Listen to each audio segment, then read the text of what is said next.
Hey folks, how you doing? It's been a weird day for fans of Southern rock, but really fans of great guitarists in general. Dickey Betts has passed away. He was 80 years old.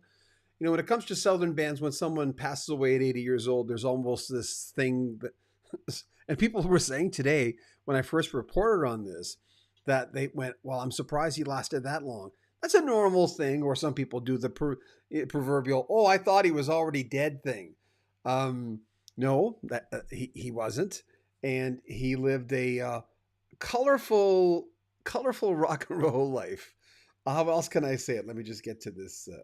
I'm uploading a new incarnation of YouTube on here, so I can't get to your comments right now. But it's the man was an incredibly big part of the Allman Brothers band. Really, when you looked at Greg and Dwayne died first, a motorcycle accident, which we'll get to. We've done this big bio presentation for Dickey Betts. I just found after I did the initial report, there was a part of me. Oh, here we go. There was a part of me that just said, "Nah, it's Dickey Betts. We've got to do more on this. We don't always do this." Just let me get to. There we go. Hold on, just give me 3 seconds. I've got to look at my own feed here, and we're gonna wait till some people come on, and we're gonna present to you this bio of Dickey Betts and how important he was to the incarnation of the Allman Brothers band. He hadn't been in the band in years, but he was in. He was the first guy in the late '70s who basically said, "Let's do a reunion together. Let's get the band back together." When they were all splintering off into different bands, different types of music they wanted to do. Before Skinner in the Allman Brothers band. I mean, their third album, the Fillmore album, is known as one of the greatest live albums of all time. And Dickey Betts was one of those guys who could take a song that was, well, they were never that short with the Allman Brothers band, but could take a song and make it into something incredibly beautiful. Oh, we got some pictures here. Hold on. There he is. In the latter part of his life, but still playing strong. The family released a statement, which we'll share with you in just a little bit. But when you look at a player like that who just influenced so many people, I went in today while I was putting this thing together, and I went out of my way to listen to the solos that I hadn't heard in quite a few years. So I was guilty of not going in and listening to his music, but I was surrounded in my life by a lot of Southern rock fans that in the beginning, for instance, I wasn't a Skinnerd fan. I just thought, nah, that's not for me. But I was surrounded by these people who really love the music, and that's infectious, right? Dean G, did Betts recently pass away or something? Well, yeah. What kind of a question is that? Um, yeah, he just did, 80 years old. So when you're surrounded by a lot of people who like the music, you tend to, hey, Melody Air, how are you? Waving, thank you. Always a big supporter of the channel. The Allman Brothers band wasn't as difficult to get into because by the time they had released music, there was just something in me that just, kind of listened. And they were an important part. I mean, getting together in '69, they were an important part of anyone who's growing up in that stage, right? If you were a child of the '70s in '69, chances are you were like me. I mean, I was 9 years old in '69, starting to get interested in music. And what do you want to do as a drummer? I paid attention to drummers, but then there were guitarists that you couldn't avoid, and Dickey Betts is basically one of those guys. Another compliment. Excuse me. Barry Gibson. Evening, everyone. You had a blessed day today. Hope you had a blessed day today. Sad to lose the Ramblin' Man. Yeah. I mean, arguably the most famous song from the Allman Brothers. There've been a lot, right? But such a great guitarist. He will be missed. Many remember forever. Dean G, sorry, this is news to me. Dean, no problem. No problem at all. We're going to wait till we get to the golden number of 50. And we're going to present this short, it's just like I think a 10-minute little history of Dickey Betts and how important he was in the incarnation of this band that in turn influenced so many other bands. Remember when someone had said today, when Ronnie Van Zant had Sweet Home Alabama, he said, "Oh, we've got our Ramblin' Man. We've got that song, that stamp song that everyone will remember." And we're not going to wait for that. We're gonna put it on now. This is a little thing we did on Dickey Betts, may he rest in peace. And we'll come on with your comments right after this is done. The life of Dickey Betts. Born December 12th, 1943, and we announced his passing on April 18th, 2024. Dickey Betts was born Forrest Richard Betts in West Palm Beach, Florida. And he emerged as a seminal figure in the world of rock and roll, leaving an indelible mark as a co-founder and lead guitarist of the legendary Allman Brothers band. As a young man, he was heavily influenced by that rich tapestry of the Southern culture, the vibrant sounds of the blues, country, and rockabilly. All the sounds that permeated in the region where he grew up. It was in the 1960s, though, that musical prowess blossomed as skills on the guitar. He looked around, saw the music scene, and immersed himself in it. In 1969, Betts joined forces with brothers Dwayne and Greg Allman, Barry Oakley, Butch Trucks, and J-Mo Johansson to form the Allman Brothers Band. They were a group that would revolutionize an amazing genre of music. The self-titled debut album from the Allman Brothers Band was released November 4th, 1969. It was recorded and mixed in just 2 weeks at Atlantic Studios in New York City. Almost all the songs were written by Greg Allman, except 2 covers: the Spencer Davis Eddie Harding Don't Want You No More and Muddy Waters Trouble No More. The project also featured one of the signature songs from the band, written by Greg Allman, Whipping Post. Their sophomore album was Idled Wild South, released September 23rd, 1970, and this time around, other members were writing tunes, including the first song on the project, Revival, written by Dickey Betts, and his very famous instrumental In Memory of Elizabeth Reed. The second album also featured another signature song, Midnight Rider. On July 6, 1971, the Allman Brothers Band released arguably one of the greatest live albums of all time, At Fillmore East. And many fans consider this the best version, the 12-minute and 59-second version of In Memory of Elizabeth Reed. Album number 4 was simply titled Eat a Peach, released February 12, 1972. It contained a mix of live and studio recordings. It was around this time that substance abuse became well known within the band. Just a few highlights from the project: Greg Allman's Ain't Wastin' Time No More, and the well-known tune Melissa. Dwayne Allman died shortly after the success of At Fillmore East. It was a motorcycle crash. The band was on a short break on October 29, 1971. Their third studio album would be the last one to feature Dwayne Allman. By August of 1973, the Allman Brothers Band released Brothers and Sisters. Eat a Peach from '72 had been their biggest selling album so far. Bassist Barry Oakley was not taking Dwayne Allman's death very well. He began excessively drinking and consuming substances, and in November 1972, after suffering a year of depression, he was also killed in a motorcycle accident. Brothers and Sisters out of the gates sold 760,000 copies in its first 3 weeks alone, making it the fastest selling album in Warner Brothers Elektra Atlantic Records history. Billboard magazine called it the success story of the summer. And what was on that album? Arguably the most popular Allman Brothers Band song, Dickey Betts' Ramblin' Man. It became the group's biggest hit, peaking at number 2 on Billboard. The Allman Brothers Band released their 5th studio album on August 22nd, 1975, Win, Lose, or Draw. This one featured 3 songs from Dickey Betts, Just Another Love Song, Louisiana Lou, and 3-Card Monty John, and a 14-minute classic, High Falls. Although Dickey Betts was often overshadowed by Greg and Dwayne Allman, the brothers who of course gave the band their name, he was equally a vital part of the group. Betts contributed his distinctive style of blending elements of blues, jazz, and country into the group's signature sound, and his mastery on slide guitar, his amazing improvisation, really gave this group depth. And as mentioned, his songwriting helped shape the band's identity. Again, Ramblin' Man, Blue Sky, the moody instrumental In Memory of Elizabeth Reed, and another great instrumental that you'd have to be living under a rock not to have heard,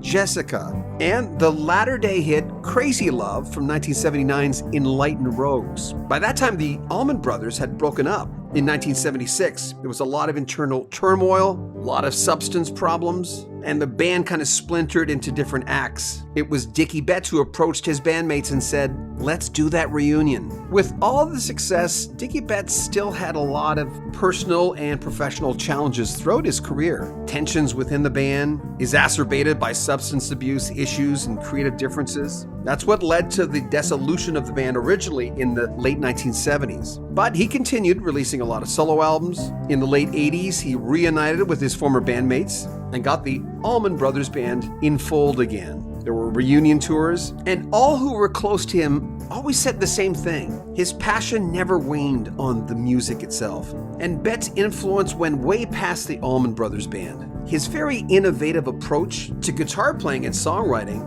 inspired countless of artists across not only Southern rock, but many genres. And of course, there was that trademark mustache, his badass demeanor. He was so iconic that he inspired the character Russell, played by Billy Crudup, in Cameron Crowe's Almost Famous. He once told Rolling Stone magazine, "God damn, that guy looks like me," when he first saw the movie. His family released the following statement: "It is with profound sadness and heavy hearts that the Betts family announced the peaceful passing of Forrest Richard Dickey Betts, December 12, 1943, April 18, 2024, at the age of 80 years old." The legendary performer, songwriter, band leader, and family patriarch was at his home in Florida, surrounded by his family. Dickey was larger than life, and his loss will be felt worldwide. At this difficult time, the family asks for prayers and respect for their privacy in the coming days. More information will be forthcoming at the appropriate time. The band released this statement: "His extraordinary guitar playing alongside guitarist Duane Allman created a unique dual guitar signature sound that became the signature sound as the genre known as Southern rock. He was passionate in life, be it music, songwriting, fishing, hunting, boating, golf, karate, or boxing. Dickey was all in one and excelled at anything that caught his attention. May he rest in peace." Dickey Betts, thought we'd do a little thing on him tonight. I lately have been coming on with Rock History Music and doing some late night presentations of the interviews that we're doing. Last night we did Malcolm Bruce, who's Jack Bruce's son from Cream. Tomorrow night we're going to continue that series. We were going to continue tonight, but we're going to continue that series. And then we're going to have David Henman, who's the original guitarist of April Wine. Then Richie Henman, the original drummer of April Wine. Then Jim Henman, the original bassist. And we've got so many people. I just talked to Buck Dharma today of Blue Oyster Cult. Gave me some great clips on Don't Fear the Reaper, The Cowbell, Saturday Night Live, who he thinks is the greatest vocalist in rock, and a lot more. But getting back to Dickey Betts, one of those days where you're retracing your tracks, I think. Don't you think? It's just one of those days where you go back and you go, "Oh yeah, I remember where I was." And whenever you lose someone in rock and roll, and I say this every time, when you lose someone, it's just part of you a little bit, right? I mean, you're going, I'm 64. Most of my rock heroes have 10 years on me at least. Dickey Betts was 80. So he had a few years on me. But Buck Dharma today, when I was talking to him about Don't Fear the Reaper, I said, "A, give me your soundbite." I've got it from Joe and Albert Bouchard, formerly of the band, who are on the new album, by the way. Give me the story, your version of Don't Fear the Reaper. And Buck Dharma, do you fear the Reaper? And he said, "Well, I know," and get this, and speaking of death, he says, "I know what seat I'm in on the Ferris wheel." And I went, "Ooh, I've never heard that put it that way before." But that's the thing. Some people don't fear death. Mind you, Don't Fear the Reaper is about him telling his girlfriend, "Don't fear the Reaper, I'm coming back," which is kind of interesting in itself. Marco Sella, rest in peace, Brother Dickey. Thank you for all the great music. Charlie Launder, Dangerous Man was good in the 80s. Al's G, nice tribute, John. Thank you. I appreciate that. It's strange, people don't sometimes realize I love doing these kind of like little vignette things. And from now on, when we feature an interview with someone, we'll always feature a little vignette first, because we don't want to do, and I've said this many times, Journalistically, you don't want to assume that anyone who's watching, let's say, a Bobby Kimball interview knows who Bobby Kimball is. I mean, real rockers know he's the original lead singer of Toto, but you got to give a little bio. So these little bios are going to be part of all our videos from now on. Just little things, and it'll rekindle some memories of some people who are really on the in with certain bands, right? So anyway, Al's G, thank you. The Dark Wizard Room. So love the guitarist, the Allman Brothers. Yeah, that dueling guitar, that was amazing. Charlie Launder. Listen to Seven Tunes, Barry Gibson. They used to play every 4th of July at Walnut Creek Amphitheater in Raleigh, North Carolina. Only saw them once. Little Feat opened up. There's a band that I've always been interested in too, is Little Feat. Melody R. Rest in peace, Dickey. The Dark Wizard Room. Saw Allman Brothers in 81 with Molly Hatchet. Flirting with Disaster, y'all. And yeah, someone was asking about JMO. As far as I know, the JMO's still alive from Allman Brothers. He's the last one. Tommy Gallagher, Highway Call. Ronnie Parker, good evening, John. Rest in peace, Dickey. And a lot of you are talking amongst yourselves. But there you go. Diana, I really like your bios. Keep it up. Thank you. You know what? A bio takes 4 hours to put together. Just this little, I think it was 7 minutes. 4 hours, but it's fun, and we use them over and over again, right? With Dickey, it was a labor of love because of how many. I mean, we got an outpouring when we made the announcement this morning. It was an outpouring, and Shani and I looked at each other and said, we should do something else. Let's at least do something on him individually. Tomorrow night, it's going to be Jack Bruce. We're going to do a longer thing with Jack Bruce of Cream, one of the greatest trios of all time, of course, with Ginger Baker and Eric Clapton. And they were only together for two years and a few months, a handful of months, and created the 3 first albums. Well, the Goodbye album but the 3 first albums were monumental albums. And when you look at the first few Allman Brothers albums, I mean, when your 3rd album is one of the greatest live albums of all time, I mean, really, that's kind of like tip your hat and thank you very much kind of thing. So I wanted to come on here. Usually we want to come in on for at least 20 minutes. YouTube is very big on 20-minute videos lately. They're very big on 4K videos, which is something we try to do. Thanks to your donations, by the way. And if you ever want to donate to the channel, there are links in the description of all our videos. But thanks to your donations, we're buying another microphone.